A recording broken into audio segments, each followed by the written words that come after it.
تو خلیفہ وقت یہ میں نے حضرت مسیح موعود علیہ السلام کا فرمان بتایا ہے کہ حضور نے فرمایا خط اس وقت تک نہیں چھوڑتا جب تک خط لکھنے والے کے لیے دعا نہ کر لوں. تو خلیفہ وقت کو ہمارا لکھنا یہ ایک تعلق ہے، خلیفہ وقت کی دعائیں لینے کا ذریعہ ہے. دوسرے کہ جب ہم حضور کو نہیں لکھتے بلکہ حضور کے سامنے بیٹھے ہوتے ہیں یا حضور کے پاس سے گزر رہے ہوتے ہیں یا حضور ہمارے پاس سے گزر رہے ہوتے ہیں اور حضور ہمیں دیکھ رہے ہوتے ہیں، اس وقت بھی حضور ہمارے لیے دعائیں کر رہے ہوتے ہیں، ہمیں حضور کی دعائیں جو ہیں وہ مل رہی ہوتی ہیں.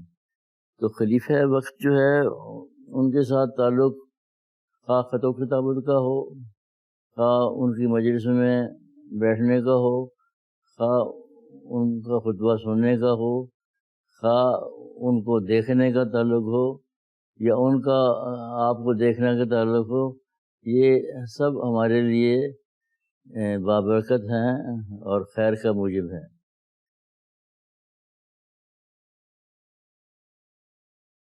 سیدنا حضرت خلیفۃ المسیح الثالث رحمہ اللہ نے خدام الاحمدیہ کی ایک تقریب کے دوران خطاب فرماتے ہوئے مکرم چودھری حمید اللہ صاحب کے اوصاف حمیدہ کا ان الفاظ میں ذکر فرمایا: مجھے خوشی ہوئی ہے کہ ایک لمبے عرصے کے بعد ایک ایسے مخلص اور بے نفس نوجوان صدر بنے ہیں جن کا جسمانی رشتہ حضرت مسیح موعود علیہ السلام سے نہیں، اور لیکن جو اللہ تعالیٰ کی توفیق سے اس ذمہ داری کو نبھانے کی اہلیت رکھتے ہیں. کسی بھی جماعت کے لیے وفا اور خلوص کے ساتھ خدمت بجا لانے والے پرانے کارکنان ایک قیمتی اثاثے کی حیثیت رکھتے ہیں. جماعت احمدیہ کو بھی اللہ تعالیٰ نے ایسے واقفین زندگی عطا کیے جو اپنی ساری زندگی سلسلہ الہیہ کی اشاعت اور سربلندی میں گزارتے ہوئے آسمان احمدیت کے درخشندہ ستارے بنتے رہے. انہی نایاب وجودوں میں ایک نام چودھری حمید اللہ ہے. عرصہ 66 سال سے سلسلے کی خدمت بجا لا رہے تھے. خلافت سے بے انتہا اخلاص و وفا کا تعلق رکھنے والے اور انتظامی امور کو باریک بینی سے دیکھنے والے انسان تھے. جو رولز اینڈ ریگولیشنز سے انجمن کے حضرت مسیح موعود علیہ السلام کی زندگی میں بنے تھے، جس پہ حضرت مسیح موعود علیہ السلام کی منظوری تھی، اس میں ایک بڑا اہم قاعدہ تھا. وہ قاعدہ یہ تھا کہ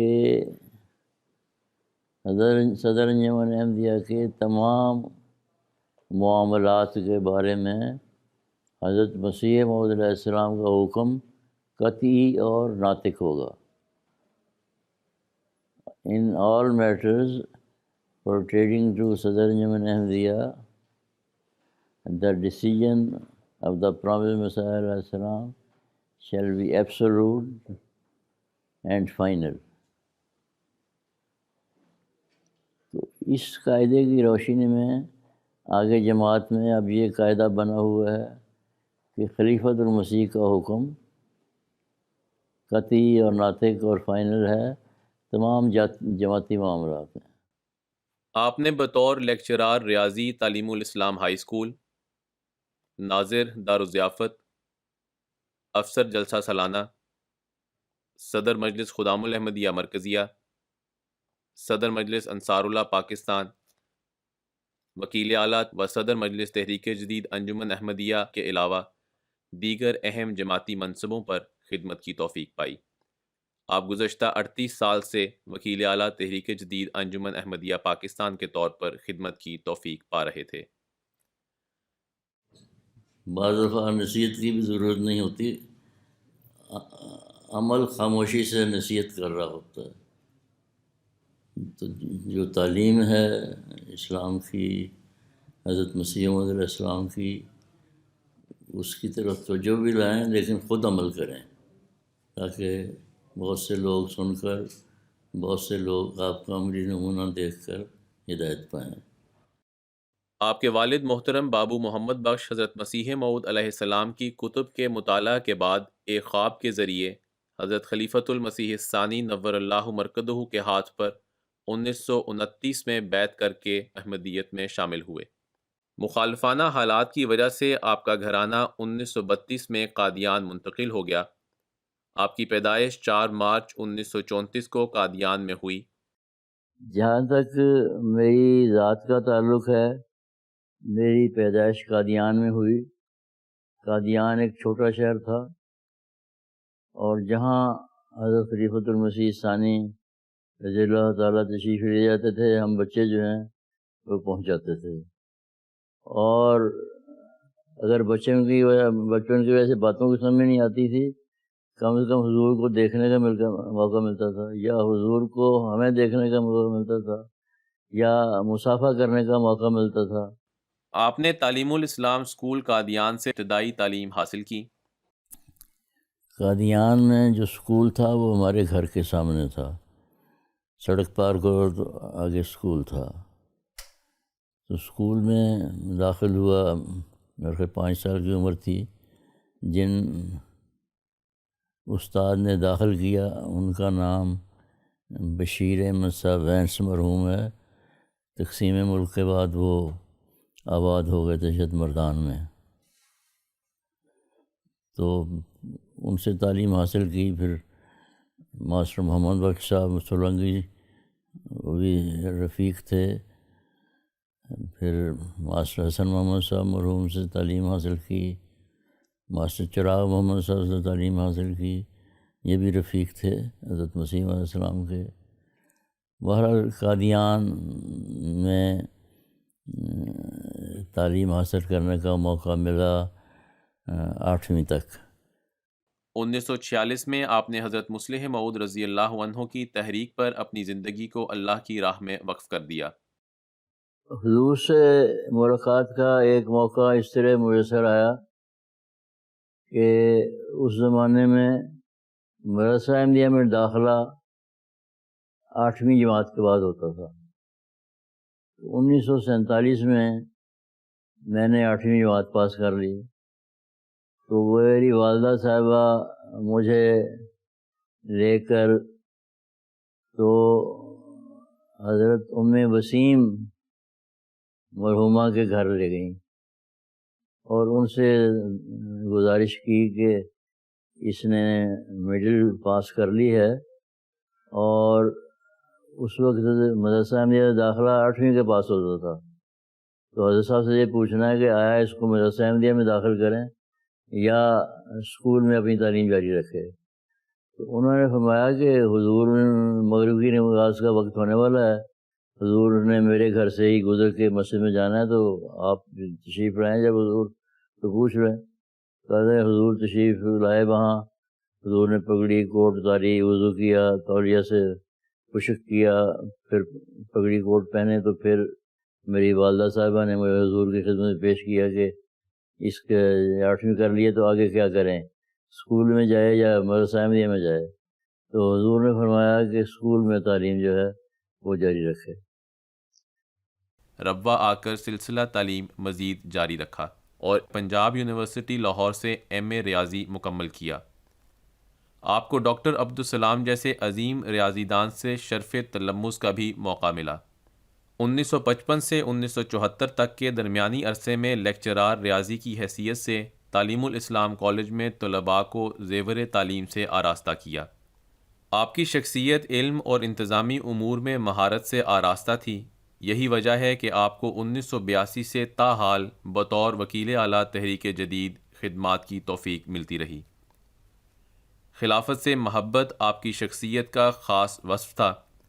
آپ کی زندگی 4 خلفائے احمدیت کی محبت، شفقت اور خاص توجہ سمیٹتے ہوئے گزری۔ حضرت خلیفۃ المسیح خامس اید تعالیٰ بن نصر العزیز کا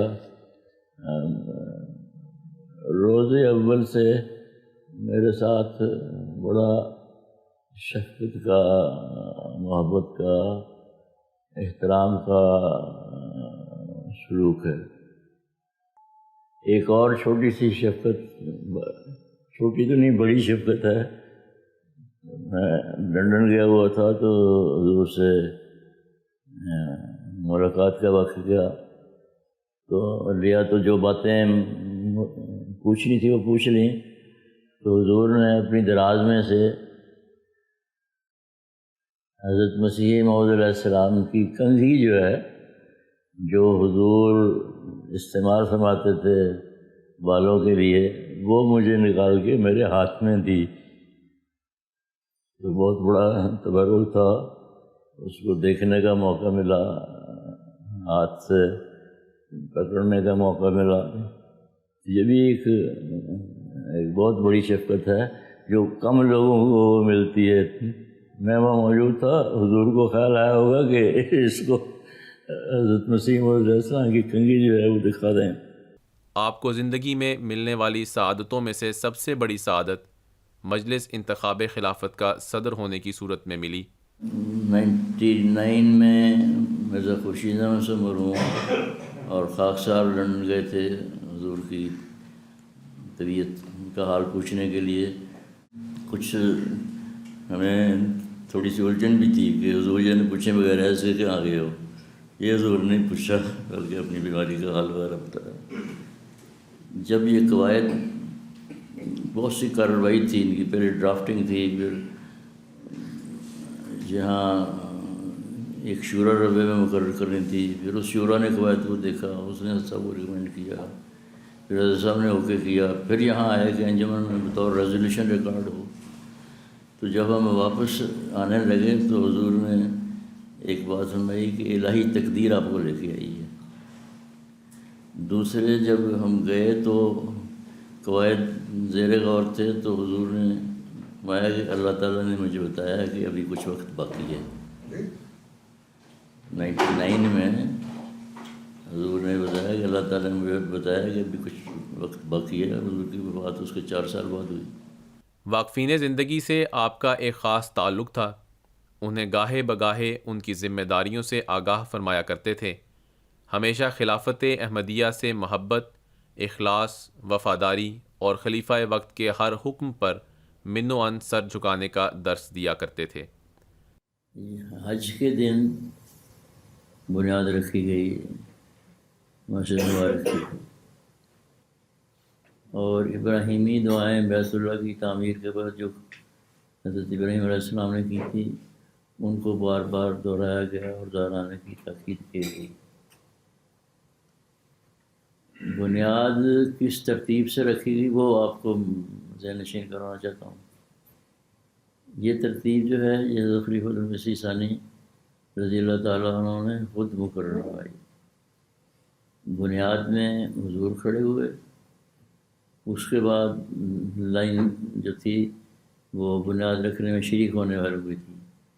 تو حضور کے بعد خاندان حضرت مسیح علیہ السلام کے افراد تھے، اس کے بعد حضرت مسیح علیہ السلام کے صحابہ تھے، اس کے بعد واقفین زندگی تھے، اس کے بعد جماعت کے لوگ جو بھی آئے ہوئے تھے اس وقت وہ تھے، آخر پہ مستورات تھیں. تو جو کنکریٹ کی مکسنگ ہے وہ جب ہو جاتی تھی تو عورتیں اس کو پاس آن کرتی تھیں مردوں کو.